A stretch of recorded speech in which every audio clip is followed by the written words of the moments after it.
शाम होता है, बीच का जो काल होता है उसे प्रदोष काल कहते हैं। लगभग 4 से 5 के बीच का जो समय होता है। गुड मॉर्निंग दोस्तों, आज है 8 तारीख और आज की शुरुआत मैंने की है 3:15 बजे, क्योंकि कल तीज है और बहुत सारी तैयारियां करनी थी, बहुत सारी साफ़ सफाई करनी थी। आज खाने में है दाल चावल चोखा और ककड़ी। बस बाबू सिंह बिजी है, लैपटॉप के साथ खाना खा रहा है। हेलो, मेहंदी लगवानी है, सबसे ज़्यादा ज़रूरी काम। मेरा तीज ऑन दी वे है, मेरे मैके से आ रहा है, मतलब मैके से कपड़े उपड़े आते हैं। तीज के दिन श्रृंगार करने वाली चीज़ें आती हैं। तीज होता क्या है तो बेसिकली आपको बता दूँ, ये उत्तर भारत का एक त्यौहार है जिसे कवारी और सुहागनें दोनों करती हैं। ये व्रत है एक तरह से। हर जगह ये अलग अलग तौर तरीके से होता है। स्पेशली मैं अपने गांव की बात करूं तो मेरे गांव में या मेरे मैके में, ससुराल में तीज लोग 2 तरह से करते हैं। पहला तो एक जो अखंड तीज करते हैं, निराजल, 24 घंटे बिना पानी बिना कुछ खाए पिए निराजल व्रत करते हैं और ये बहुत कठिन होता है। दूसरा वाला है शाम को जब तारे उगते हैं ना, तारे देखकर पानी पिया जाता है और चाय और फल भी लिया जा सकता है। बस इतना ही। जो लोग शाम को पानी पीते हैं उनको खाना वाना नहीं खाना होता, फल चाय दूध ले सकते हैं। अब ये तीज की बात करें तो तीज मनाई क्यों जाती है, तो इस तीज को हम हरितालिका तीज कहते हैं। हरितालिका तीज यानी हरितालिका, हरित यानी हरण है, माता पार्वती का हरण उनकी सहेलियों ने, इसे हरितालिका तीज कहा जाता है। आपको बता दूं कि माँ पार्वती हजारों साल से भोले बाबा को पाने के लिए तप कर रही थी। शाम होने को है, 5:45 बज रहे हैं। कल तीज है तो सबसे ज़्यादा इम्पोर्टेंट है हाथों में मेहंदी लगाना। मेरे मैके से तीज निकल चुका है, एनी मोमेंट आ सकता है। ऐसा कहा जाता है कि तीज मैके से आती है। तीज के दिन पहनने जाने वाले कपड़े और श्रृंगार का सामान मैके से आता है। उत्तर भारत में ये प्रथा है, और जगह पे और कुछ हो सकता है, क्योंकि हमारे यहाँ रीत रिवाज है ना, समय के साथ और जगह के साथ बदलते रहता है। ये है डीमार्ट से शॉपिंग, आधा चीज़ यहाँ से उड़ गया, आधी बाकी है। ये हो गया मेरा तीज का कॉस्ट्यूम, कपड़ा, और इसके साथ ये चूड़ी। बोल बाबू, तू बोल। Clarity, please off your camera. जिनी बहुत दुखी है, उसको कपड़े नहीं आए हैं, तो ये कंप्लेन मुझे माँ से ही करना पड़ेगा। उसको गूगल पे चाहिए, कपड़ा नहीं चाहिए। 4-5 हज़ार चाहिए। कितना? उसी के साथ इसको 4-5। ये कोई प्रमोशनल वीडियो नहीं है, लेकिन मैं अपना एक्सपीरियंस बता दूं। ये खादी ग्राम उद्योग का साबुन है, चंदन और हल्दी सौंफ। ये दिखने में एकदम ट्रांसपेरेंट है, मगर इसकी जो यूजेस है, मैं पिछले 2-3 हफ्ते से इस्तेमाल कर रही हूँ। काफ़ी अच्छा साबुन है। और इसकी कीमत की बात करें तो ये देखो, मुझे बड़ा ही रिजनेबल लगा। प्लस इसमें कोई भी केमिकल, हार्मफुल केमिकल का इस्तेमाल नहीं किया है, और डीमार्ट से लेने पे इसमें कुछ अच्छा खासा डिस्काउंट भी है, तो एक बेस्ट ऑप्शन हो सकता है। इसमें 2-3 वैरायटी आती है। एक तो मैंने खोल दिया है, दूसरा ये एलोवेरा का है, एलोवेरा सोप। ये भी खादी नेचुरल का है, खादी ग्राम उद्योग का प्रोडक्ट है। पूरी तरह से स्वदेशी है और केमिकल लेस है, बिना केमिकल का ये साबुन है। हम जो भी ब्रांडेड साबुन लगाते हैं ना, उनमें इंग्रेडिएंट्स को अगर आप चेक करोगे तो आपको पता चलेगा कि केमिकल से भरपूर है। अच्छा, इन दोनों साबुनों के एक बेनिफिट बता दूं, नहाने के बाद ना स्किन हमेशा सॉफ्ट और नेचुरल रहती है। इस तरह के अगर जो स्किन ड्राई नहीं होती, वो साबुन अगर इस्तेमाल करेंगे, ख़रीदेंगे, तो आपको काफ़ी महंगा पड़ जाएगा। मगर उसके कंपेयर में ये साबुन काफ़ी अच्छा चल रहा है, गल भी नहीं रहा ज़्यादा, और रिज़ल्ट तो ऑसम है। नेक्स्ट प्रोडक्ट की बात करें तो ये घिया का मूसली है। ये स्कीम में चल रहा है डीमार्ट में, बाय 1 गेट 1। इसे हेल्दी तो नहीं बोला जा सकता, हाँ, पर ऑयली नाश्ते से तो ये बेस्ट है, क्योंकि इसमें शुगर कंटेंट तो है ही है। ड्राई फ्रूट अच्छा खासा इसमें होता है। ये मैंने ड्राई फ्रूट फ्लेवर लिया है, यहाँ पे लिखा हुआ मिक्स ड्राई फ्रूट। नट्स वाला लिया है, सॉरी नट्स वाला। इसमें ड्राई फ्रूट अच्छी मात्रा में होती है और एक फ्रूट वाला भी होता है, उसमें सूखे फ्रूट होते हैं। हेल्दी बिल्कुल नहीं, पर फ्राइड आइटम से तो ये बेस्ट है। इसमें शुगर कंटेंट काफ़ी होता है, मुझे ऐसा लगता है कि जिनको शुगर वगैरह की दिक्कत हो उन्हें ये नहीं लेना चाहिए।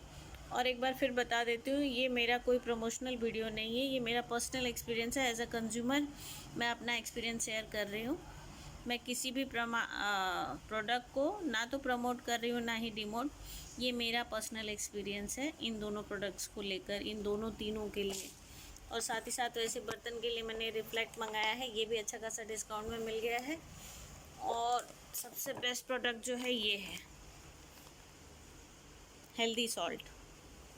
ये हिमालयन सॉल्ट है और ये थोड़ा महंगा होता है नॉर्मल सॉल्ट से, मगर सेहत के मामले में कोई समझौता नहीं होना चाहिए। जो लोग मोटापा कम करना चाहते हैं उनको भी ये इस्तेमाल करना चाहिए। लो सोडियम सॉल्ट है, 100% इसका रिज़ल्ट है। और ये बेसिकली जो व्रतों में खाया जाता है ना, सेंधा नमक, ये वही नमक है। इसे पिंक सॉल्ट या हिमालयन सॉल्ट कहते हैं।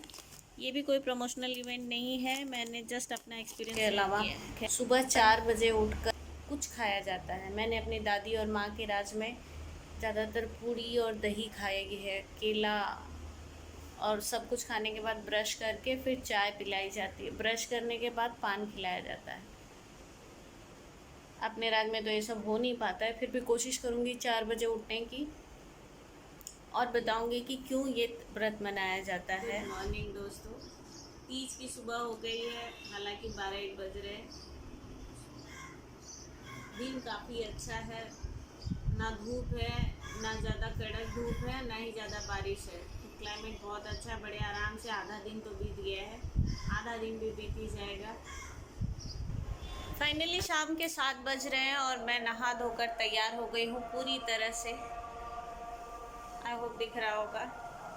आज जो पहना है मैंने, जो श्रृंगार किया है, ये सब मैके से आता है और एज़ यूजुअल मेरे मैके से आया है। कुछ लोग ना ये तीज के व्रत को अखंड करते हैं, निराजल करते हैं, यानी बिना कुछ खाए पिए 24 घंटे रह जाते हैं। मगर कुछ लोग यानी मेरे जैसे लोग शाम को तारा देखकर इस व्रत को तोड़ते हैं। तोड़ने में भी हम चाय या कोई फल लेते हैं, इससे ज़्यादा कुछ खाया नहीं जाता है।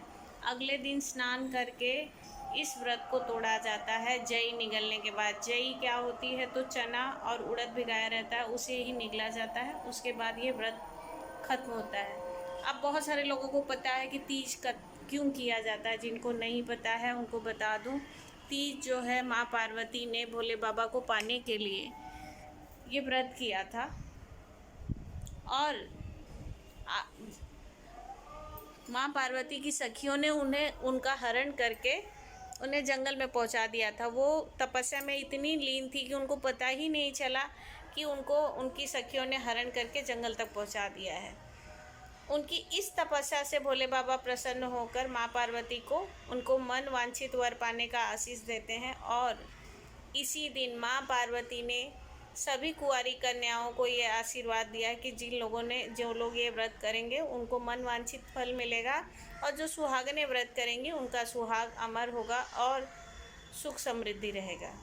तो ये था एक छोटा सा कहानी, तीज क्यों रखते हैं, तीज के रखने के पीछे क्या कारण है।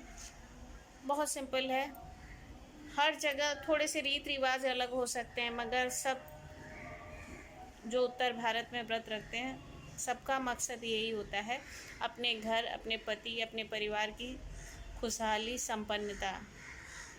उम्मीद करती हूँ आप लोग भी, जो लोग तीज रखे हैं, उनको बहुत सारी तीज की शुभकामनाएं। लगभग आधा दिन से ज़्यादा बीत गया है, कुछ घंटे और हैं। जो 24 घंटे रखते हैं व्रत, उन लोग भी 3 से 4 बजे तक व्रत को खंडित करते हैं स्नान करके जय निगलने के बाद। तो जो लोग निराजल हैं 24 घंटे वाले, उनके लिए बेस्ट ऑफ लक। और जो मेरी तरह तारे ढूंढ रहे हैं उनके लिए तो भाई अच्छा है, एनी मोमेंट तारा दिख सकता है। बचपन की स्टोरी बताऊँ ना, तो बचपन में हम लोग नहा धो के बस ऐसे टकटकी लगाए बैठ जाते थे ऊपर, कब आएगा तारा, कब आएगा तारा, क्योंकि फोकस होता था चाय पीना या पानी पीना या फलाहार करना, बचपन से ही ये व्रत मैंने किया और मेरे साथ बहुत सारी लड़कियां करती थी। देखा देखी व्रत चालू कर दिया था, जबकि पता भी नहीं था कि ये व्रत होता क्या है, और उसके बाद से ये कंटिन्यू हो गया। कहीं न कहीं ऊपर वाले या भोले बाबा या माँ पार्वती का आशीष है कि व्रत तो ठीक ठाक ही मिला। बुरा नहीं कह सकती, क्योंकि सही में अच्छे हैं बबलू सिंह। अब मैं तारे का इंतज़ार करती हूँ, और जैसे तारा दिखेगा कोशिश करूँगी आप लोगों को दिखाने की, और उसके बाद पानी पीऊँगी।